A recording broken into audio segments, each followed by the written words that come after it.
Yun, so magandang hapon mga kalapatids. So, winalay ko na nga sa mga magulang nila, no?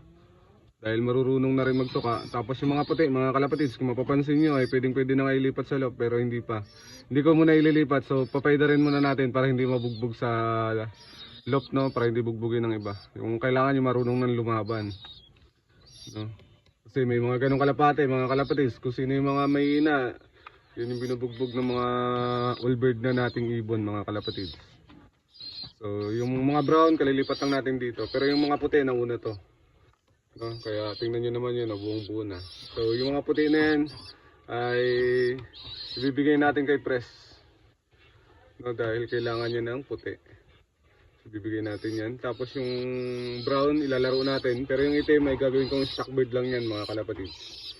Dahil siyempre kakaiba yung nilabas ng kulay ng mga brown natin. So parehas brown, tapos magtatay pa, tapos naglabas ng itim. Sabi nila yung mga ganyan, mga throwback yan, no? So gagawin natin stock bird yan, gagawin natin breeder soon. So hanggang dito na lang mga kalapatids, bye.